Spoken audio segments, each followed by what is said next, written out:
as you can see, I am still in this situation, but I want to read, and I also need to. Most likely, sorry, this is going to be uploaded pretty late, not the normal time that I upload this. So yeah, things happened. Yeah, a lot of things happened and I couldn't record on the normal day and time, so I pray that this is uploaded on Wednesday. That's the only thing I'm hoping for. Sorry about that. The Guardian and the Traitor. The Guardian and the Traitor by Lucius Gallus, Fellow of the Imperial Library, year 376 of the Third Era. One of the more intriguing legends found on the island of Solstheim is the story of a mythical creature whose name is long forgotten, but whom time remembers as the Traitor. Certain that this myth is rooted in history, I set out to learn what I could, and perhaps piece together a presumptive account of the events that gave rise to the legend. The tale is remembered best by shamans of the Skull, that unique tribe of Nords whose culture evolved along the entirely divergent path than that of their brethren in SKYRIM. I spoke at length to the shaman of Skull Village, a wise and hospitable man named Praeger Wintermoon. He described an age long ago when dragons ruled over the world and were worshipped as gods by men. Presiding over this cult of dragon worshippers were the dragon priests, powerful mages who could speak the dragon language and call upon the power of the Thum, or voice. According to the legend, one such dragon priest was seduced by a dark spirit named Herma Mora, an unmistakable analogue of the Daedric prince Hermeus Mora. Lured by promises of power, this treacherous priest secretly plotted against his dragon master. The traitor's plot was discovered by one of his contemporaries, another dragon priest, whom legend named the Guardian. The two fought a mighty battle that lasted for days, each hurling terrible arcane energies and Thum shouts at each other. So great and terrible were the forces unleashed in this contest that Solstheim was torn apart from the mainland of SKYRIM. Here, the myth clearly descends into the realm of pure fantasy. The Guardian, whom the legend presents as a paragon of loyalty and nobility, finally defeats the despicable traitor, who seems to represent all that is corrupt and evil in men. Their epic duel is clearly representative of a greater struggle between good and evil. Perhaps it is this timeless quality that has kept the tale alive for so long. Unlike many similar myths, the tale of the Guardian and the Traitor does not feature a suitably heroic ending. Herma Mora snatches the Traitor away just as the Guardian is about to strike the killing blow. The dragons appoint the Guardian ruler of Solstheim, but not before he is compelled to swear an oath of vigilance to watch for the Traitor's return. His reign is, by all accounts, a time of peace and prosperity for the people of the island, and he is remembered as a wise and just leader. No further mention is made of the traitor, but neither is he thought to be dead.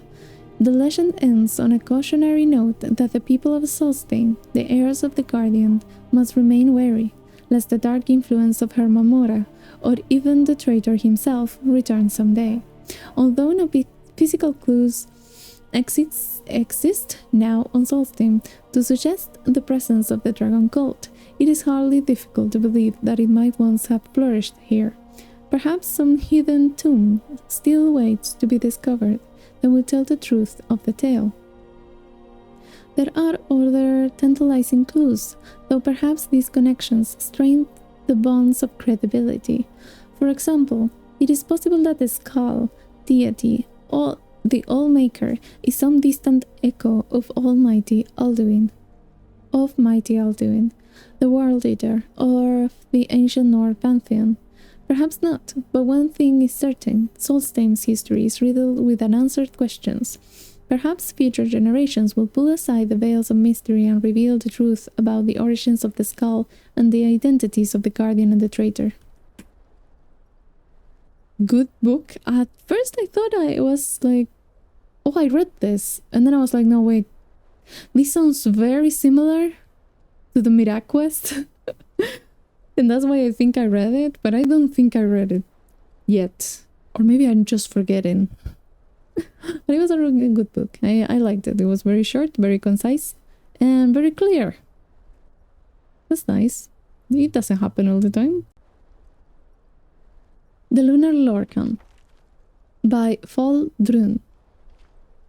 I will not go into the varying accounts of what happened at Adamantine Tower, nor will I relate the war of manifest metaphors that rendered those stories unable to support most qualities of what is commonly known as narrative. We all have our favorite Lorkhan story, and our favorite Lorkhan motivation for the creation of Nirn, and our favorite story of what happened to his heart. But the theory of the Lunar Lorkhan is of a special note. In short, the moons were and are the two halves of Lorkhan's flesh divinity. Like the rest of the gods, Lorkhan was a planet that participated. Oh, interesting. Planet or plane that participated in the great construction, except where they ate lent portions of their heavenly bodies to create the mortal plane. Lorkhan's was cracked asunder, and his divine spark fell to Nirn as a shooting star to impregnate it with a measure of its existence and reasonable amount of selfishness. Maser and Secunda, therefore, are the personifications of the dichotomy, the cloven duality, according to Arteum, that Lorkhan legends often rail against. Ideas of the anima, animus, good and evil, being and nothingness, the poetry of the body, throat, and moon silence as the abortive and so on, set in the night sky as Lorkhan's constant reminder of his mortal issue of their duty. Followers of this theory hold that all other hard stories are mythical degradations of the true origin of the moons, and it needn't be said that they observe the Hollow Crescent theory as well. The Hollow Crescent? Is that another book I can get? That would be nice to have like the whole explanation then. The Night Mother's Truth by Gaston Belfort. Although various works have been written on the subjects of Morrowind's Morag-Tong and Tamriel's more widespread Dark Brotherhood, there remains confusion as to precisely when and how these two feared assassin guilds formed, or were more specifically, when and how the Dark Brotherhood split from the Morag-Tong, as the former is widely accepted to have sprung from the latter.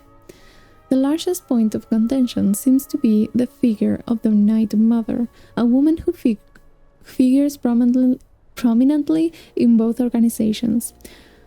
Through extensive research and interviews, and not inconsiderable risk to my own life, for the Dark Brotherhood holds this information sacred, I have finally solved this ages-old mystery. I have finally uncovered the Night Mother's truth. Although her name has been lost to time, the Night Mother was once a mere mortal, a dark elf woman who lived in a small village, once located where the city of Ravel stands now, in the imperial province of Cyrodiil. She was a respected member of the Morag-Tong, and like her fellow members, this woman made the trade as an assassin in service to the Daedric prince Mephala. In fact, the woman held the title of Night Mother, reserved for the highest-ranking female member of this organization. To be the Night Mother of a particular sect was to be that group's matron, the favored of Mephala, both respected and feared. However, it was not Mephala who facilitated the transformation from woman to spectre, but another, some would say far deeper form of evil. Sithis, the Dread Lord, embodiment of the unending void. Following the Pontatates assassination in Second Era 324, strife descended upon the Morag-Tong, and the guild was all but eradicated in Cyrodiil as much of the Empire. It was shortly after these events that the Dunmer woman claimed to hear the voice of Sithis himself. The Dreadlord, she claimed, was displeased. He was unhappy with the Morag-Tong's lack of success. The Void, he told her, was hungry for souls. It was her destiny to set things right, and so, according to Dark Brotherhood legends, Sithis visited the Night Mother in her bedchamber and begat her 5 children. 2 years passed before the unthinkable happened.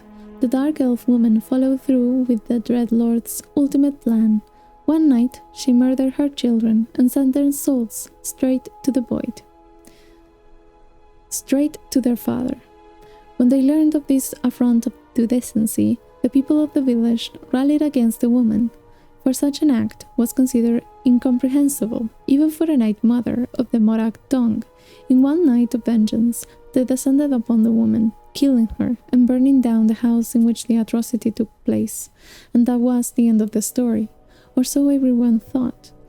A little more than 30 years later, an unnamed man heard a strange, comforting voice inside his very head, just as the Dunmer woman claimed to hear the voice of Sithis inside hers. The voice identified herself as the Night Mother and named the man Listener, the first of many. And so the unholy matron set her servant on his path. He would find a new organization, a guild of assassins known as the Dark Brotherhood, in service not to Mephala, but to the Dread Lord Sithis. The Morak tongue, now surviving only in Morrowind, was an artifact of forgotten age. The Dark Brotherhood would marry business with death. The organization would grow in wealth and power, and the void would swell with fresh souls. It was, the Night Mother told her listener, the perfect arrangement. In the early days of the Dark Brotherhood, the bodies of the Night Mother and her children were recovered from their original burial site and interred in a crypt beneath the side of her house, and there they remain even today. So if, in your travels, you find yourself in the city of Bravel and make a wish at the statue of the lucky old lady, as is the local custom, know that you stand on sacred, if evil ground, for you stand above the Night Mother, the unholy matron herself, and your luck had just run out. I didn't know this story. That's nice. That's nice to know before I do the Dark Brotherhood quest. It's really good. I like that book. It's really good. The Old Ways by Salarus the Lore Master. We who know the old ways are well aware of the existence of a spiritual world invisible to the enlightened, just as one living in a kingdom but unaware of the political machinations underneath may see a new tax or battle preparation as the caprices? How do you pronounce that? Of fortune. Many observe floods, famines, and madness with helpless incomprehension. This is deplorable, as the great Quilian Darsan moaned. The power of ignorance can shatter ebony like glass. What, after all, is the origin of these spiritual forces that move the invisible strings of Mundus? Any neophyte of Arteum knows that these spirits are our ancestors, and that, while living, they too were bewildered by the spirits of their ancestors, and so on back to the original Acharyai? The Dedra and gods to whom the common people turn are no more than the spirits of superior men and women whose power and passion granted them great influence in the afterworld. Certainly, this is our truth and our religion, but how does it help us in our sacred duty of selifrency, or providing grave and faithful counsel to lesser men? Primarily, it is easy to grasp the necessity both of endowing good men with great power and making powerful men good.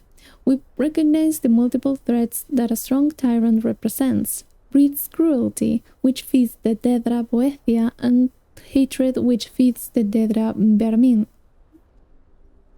Bernima. Oh God. If he should die having performed a particularly malevolent act, he may go to rule in oblivion. And worst of all, he inspires other villains to thirst after power and other rulers to embrace villainy. Knowing this, we have developed patience in our dealings with such despots. They should be crippled. humiliated, impoverished, imprisoned. Other counselors may advocate assassination or warfare, which aside from its spiritual insignificance, it is expensive and likely to inflict at least as much pain on the innocents as the brutish dictator. No, we are intelligence gatherers, dignified diplomats, not revolutionaries. How then are our counselors faithful? We are faithful only to the old ways. It is essential always to remember the spiritual world while keeping our eyes open in the physical one, performing the rites of Muawita on the second of hearth fire and the Vigiled on the first of second seed are essential means of empowering salutary spirits and debilitating unclean ones. How then are we at once faithful to those we counsel and to the Isle of Arteum? Perhaps the sage Taheritae said it best. In Mundus, conflict and disparity are what bring change, and change is the most sacred of elven forces. Change is the force without focus of origin. It is the duty of the disciplined, psychic, enlightened ones to dilute change where it brings greed, gluttony, sloth, ignorance, prejudice, cruelty. Here, Taheritae says, list the rest of the 111 prodigalities, and to encourage change where it brings excellence, beauty, happiness, and enlightenment. As such, the faithful counsel has but one master, his mind. If the man the psychic counsels acts wickedly and brings there bad change, and will otherwise not be counseled, it is the psychic's duty to counterbalance the bad change by any means necessary. Emphasis mine. The student of the old ways may indeed ally himself to a lord, but it is a risky relationship. It cannot be stressed enough that the choice be wisely made. Should the lord refuse wise counsel and order the psychic to use Taheritae's outmoded word to perform an act contrary to the teachings of the old ways, there are few viable options. The psychic may obey, albeit unwillingly, and fall prey to the dark forces against which he was devoted his life. The psychic may abandon his lord, which will bring shame on him and the Isle of Arteum, and so may never be allowed home again. Or the psychic may simply kill himself. There's not another option like living outside in exile? I mean, well, honor works in a weird way in a lot of cultures. That was an interesting read. I did not know where it was going to go with the title that it had. Really nice. The posting of the hunt. The writing in the book appears to be a hasty transcription, perhaps from dictation or copied from a longer work. Let no man say before a witness that the hunt has not been called, nor the rites declared, or the ancient offices observed. The ritual of the innocent quarry, also called the wild hunt, is an ancient rite drawing magical energy from the powerful magical stream that engulfs this realm. The creators and times of the rituals are long forgotten. But followed properly, the rite begins great power and prestige to the huntsman. The ritual pits the all-powerful huntsmen and their greater and lesser dogs against the pitiful and doomed innocent quarry, called by tradition the hare after the mortal creature of human hunts. At once, the huntsman is transported by the exquisite thrill and glory of his might and dominion over his helpless prey, and at the same time touched by the tragic, noble, and ultimately futile plight of the innocent quarry. In the highest aesthetic realization of the ritual, the ecstatic rapture of the kill is balanced by the huntsman's identification with sadness and despair of the innocent quarry. As in pieces the body of the innocent hare is torn, the huntsman reflects on the tragic imbalances of power and the cruel injustices of the world. As the hunt begins, the lesser dogs assemble before the green crystal reflections of the chapel of the innocent quarry. Inside the chapel, the huntsman, the greater dogs, and the master of the hunt perform the rites that initiate and sanctify the huntsman, the hunt, and the innocent quarry. Then the huntsman emerges from the chapel, displays the spear of bitter mercy, and recites the offices of the hunt. The offices described explains the laws and conditions of the 4 stages of the hunt: the drag, the chase, the call, and the view of the kill. Stage 1, the drag, in which the lesser dogs drag their ground to flush out the hare. Stage 2, the chase, in which the greater hounds drive the hare before them. Stage 3, the call, in which the greater hounds trap the hare and summon the huntsman for the kill. Stage 4, the view, in which the huntsman takes the kill with the ritual spear of bitter mercy and calls upon the master of the hunt to view the kill by ringing the town bell. The master of the hunt then bestows the bounty upon the huntsman bold who has wielded the spear of bitter mercy in the kill. The master of the hunt also calls upon the huntsman bold to name the next hare for the next hunt, though the huntsman bold himself may not participate in the next hunt. The offices of the hunt, in which the huntsman, master, and hounds are solemnly sworn to honor, detail the practices and conditions of the hunt. These practices and conditions, also known as the law, strictly define all details of the hunt, such as how many hounds of each sort may participate, how the spear of bitter mercy may be wielded, and so forth. In addition, the law states that the hare must have a genuine chance to escape the hunt, no matter how slim. In practice, this condition has been defined as the availability of 6 keys, which, if gathered together in the Temple of Daedric Rites, permit the hare to teleport away from the hunt, and so elude the huntsman that... What are you doing, girl? And are you licking my foot? I love you too. Permit the hare to teleport away from the hunt, and so elude the huntsman and his spear.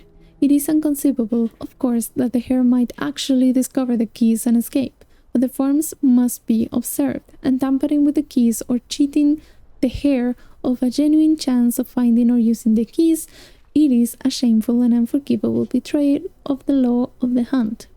The ritual of the hunt grants the huntsman protection from all forms of attack, including mortal and immortal weapons, and sorceries of all schools. Huntsmen are cautioned, however, that the ritual does not protect the huntsman from the potent energies of his own spear, and cautions against reckless wielding of the spear in close melee, darkness, or other dangerous circumstances, for a single touch of the spear of bitter mercy means instant and certain death for innocent hare or fellow huntsmen alike. The right to name and well hunt is a grand and grave right indeed, as all but the high Tetra lords are vulnerable to the potent sorceries of the spear of bitter mercy. The spear itself is therefore a terrible weapon, and it is forbidden to remove it from the grounds of the ritual hunt. Interesting. Posting of the hunt. Very, very interesting. Thrisk, a revised history. In the bank of blade shelving and stand Thrisk, a grand mead hall that serves. Oh, this is a mead hall. Thrisk, is it not what the little ones are? The ones that are like my friends? Those ones? Sorry, I'll start again. I got really happy for a second there.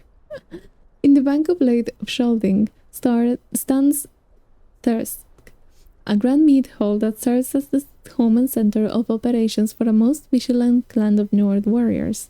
Long ago, a small group of Skull decided to leave the main village and free themselves of their brethren's strict adherence to nature worship.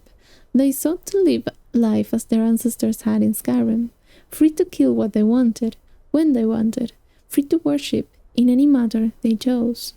The group braved the harsh weather and traveled south towards Lake Shelding, where they found the perfect location for a new settlement.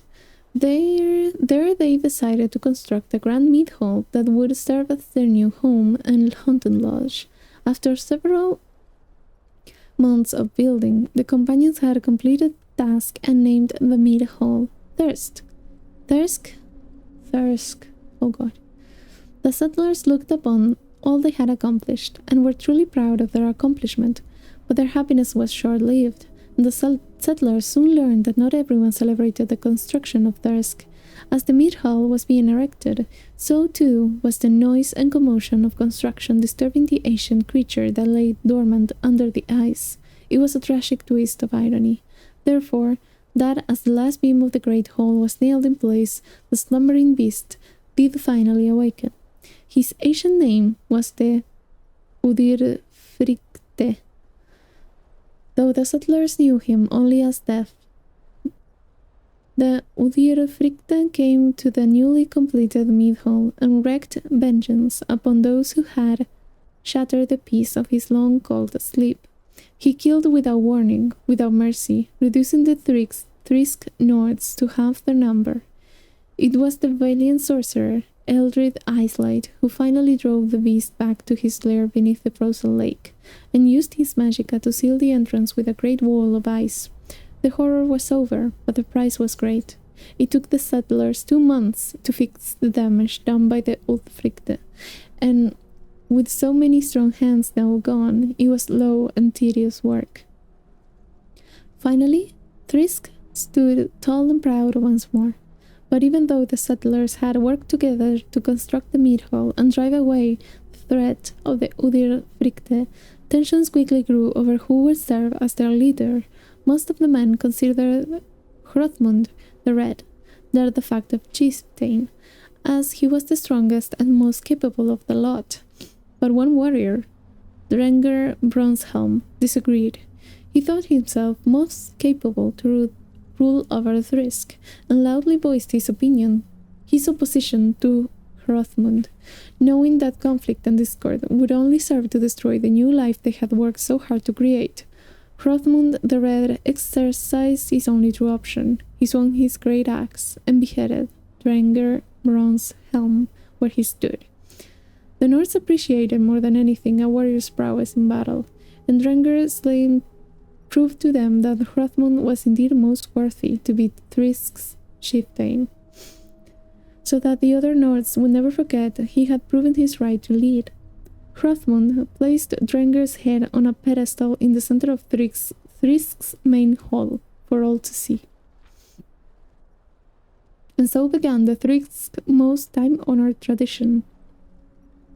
Any warrior, regardless of race or sex, could claim leadership of the mead hall by displaying the most impressive battle trophy on the great hall's pedestal. So long as the spirit of Hrothmund the Red consented, the warrior could be named chieftain, Hrothmund's Bane. For 21 years, Hrothmund the Red ruled over Thrisk and its residents as chieftain. With his soft voice and great axe, Hrothmund brought peace and prosperity to Thrisk, but peace proved to be Hrothmund's undoing, for the mighty Nord grew restless in the warmth and safety of the mead hall. He longed for battle and adventure, to feel the frost in his veins once more, and could ignore the call of valor no longer.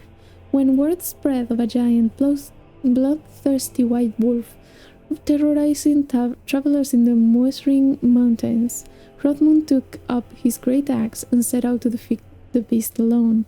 The men of the mountains named him Omjage, the Fell Wolf. The beast measured as large as an ox, with fur as white as a new fallen snow, and it was said no man or woman alive could bring Omjage down. The words of the mountain folk proved true. For a while Hrothmund did hew one leg from the fell wolf. Omjage devoured the mighty Nord whole, leaving only his great axe as a grim reminder of man's failure against beast. Filled with sorrow and rage, the residents of Thrisk marched to the mountains in search of the wolf, called by them Hrothmund's Bane. Only together did they manage to slay all Onjage, and his family, they feasted on his roasted flesh. The following is a list of Thrisk's chieftains, once Hrothmund first ruled.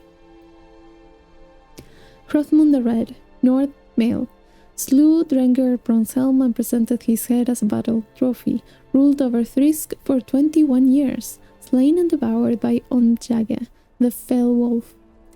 Iskeror, White Wave, Nord female, slew the necromancer Hildir Wormheart and presented his heart as a battle trophy, ruled over Thrisk for 4 years. Einar, Nord male, slew the frost giant Gwolog and presented his foot as a battle trophy, ruled over Thrisk for 6 years. Gisel Roundgut, Nord male, slew Einar and presented his sword as a battle trophy, ruled over Thrisk for 2 months. Einar the Younger, Nord male, slew Gisel Roundgut and presented his stomach as a battle trophy, ruled over Thrisk for 7 years.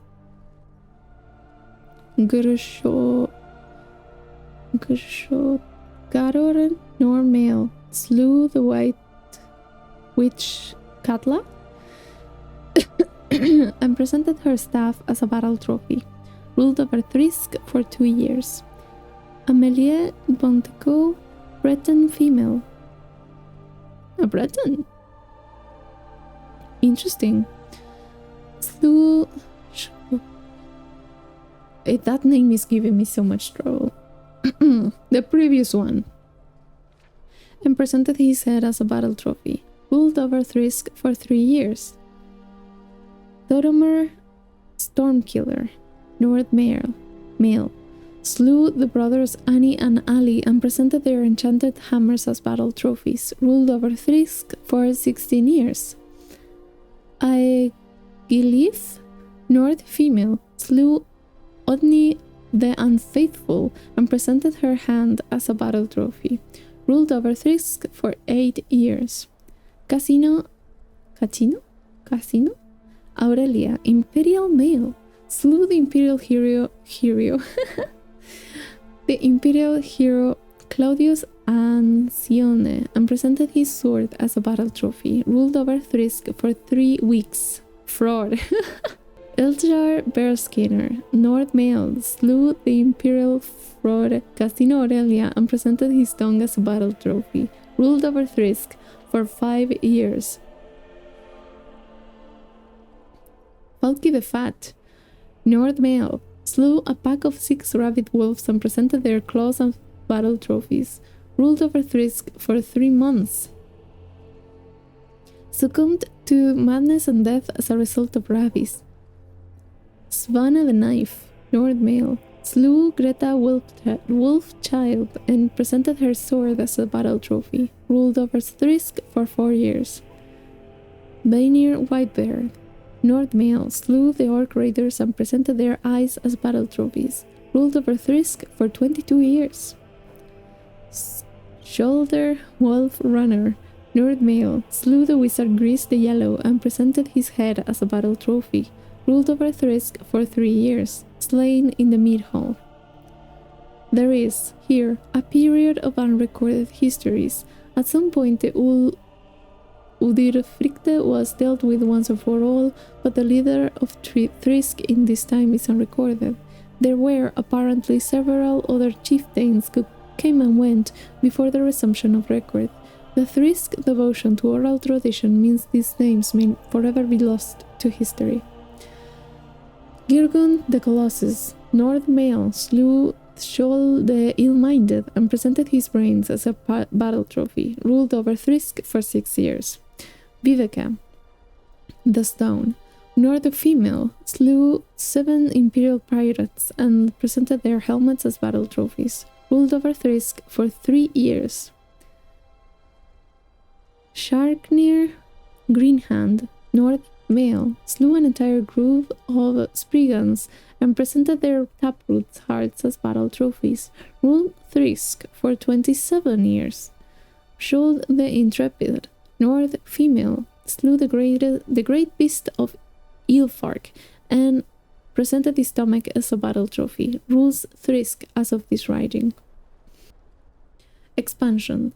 The Thrisk Mead Hall is nearly the same today as it was in its founding, a testament of the quality to its construction, but while Thrisk itself did not grow, its inhabitants did, and therefore long the ground Mead Hall could not house all who wished to dwell within, so over the years many Nords have left Thrisk to establish their own private dwellings out in the wilderness of Solstheim, relying on the island's many caves and natural shelters. But those who left are always welcome back at Thrisk, and many return frequently to enjoy the Mead Hall's hospitalities.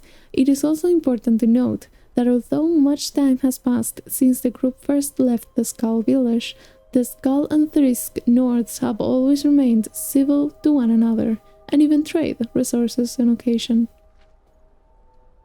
Wow, this is a long book. Yes. Relationship with Raven Rock. The Thrisk Nords hold the same relations with Raven Rock that they once held with the Empire when its presence was more known on Solstheim, a deliberate disinterest and lack of complication. Both sides remain happy if they can plausibly believe the other doesn't exist, which is not to say there is any cause for enmity, rather there is simply no cause for fellowship among these two very different cultures. Law and order within Thrisk. Within the Mead Hall, the chieftain serves as a judge, jury, and executioner if necessary. The reality is that Thrisk has always been a fairly peaceful place. With camaraderie and goodwill the norm, Solstheim can be a harsh home, and the Nords of Thrisk have long realized that fighting each other isn't nearly as productive as battling the island's bears, wolves, draggor, reeklings. That's the thing, the reeklings. And whatever other fell creatures may roam the land. Still, there is the occasional disagreement, which more often than not ends in bloodshed. Every few years someone gets into his head to challenge the chieftain to a blood duel to try to gain possession of Thrisk. Generally speaking, the Nords of Thrisk are one big happy barbarian-like family, and like any family, they have their squabbles.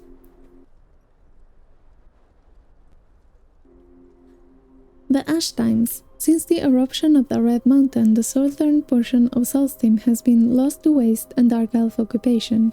Thrisk sits just above the desolated area, though, and happily escaped the destruction that fell over much of the land. In the years since, Thrisk has taken its role as a heathen all the more seriously. They focus on hospitality and on welcoming outsiders, whether they seek respite from the southern ashlands or the northern chill. That was a really nice book. I love it. Now, we know that they don't... yeah. The Reeklings took over the place. And that's it. War of the First Council by Agrippa Fundilius. This account by the imperial scholar Agrippa Fundilius is based on various imperial and Dunmer sources, and written for Western readers. The War of the First Council was a first-age religious conflict between the secular Dunmer houses, Dwemer and Dagoth, and the Orthodox Dunmer houses, Indoril, Redvaran, Dres, Hlalu, and Telvanni. The First Council was the first pan-Dunmer governing body, which collapsed over disputes about sorceries and enchantments practiced by the Dwemer and declared profane by the other houses. The secular houses, less numerous but politically and magically more advanced, and aided by Nord and Nord clans drawn by promise of land and booty, initially campaigned with great success in the north of Morrowind, and occupied much of the land now comprising Redvaran, Vardenfell, and Telvanni district. The Orthodox houses, widely dispersed and poorly organized, suffered defeat after defeat, until Nerevar was made general of all house troops and levies. Nerevar secured the aid of nomad barbarian tribesmen and contrived to force a measured battle at the secular stronghold of Red Mountain on Vardenfell. The secular forces were outmaneuvered and defeated by the help of Ashland scouts, and the survivors forced to take refuge in the Dwemer stronghold Alrei Mountain. After a brief siege, treason permitted Nerevar and his troops to enter the stronghold, where the secular leaders were slain, and Nerevar mortally wounded. General slaughter followed, and houses Dwemer and Dagoth were exterminated. Nerevar died shortly thereafter of his wounds. 3 of Nerevar's associates among the Orthodox houses, Vivek, Al-Malexia, and Sothasil, succeeded to control of the recreated First Council, renamed the Grand Council of Morrowind, and went on to become the God Kings and mortal rulers of Morrowind known as the Tribunal, or Almsivi.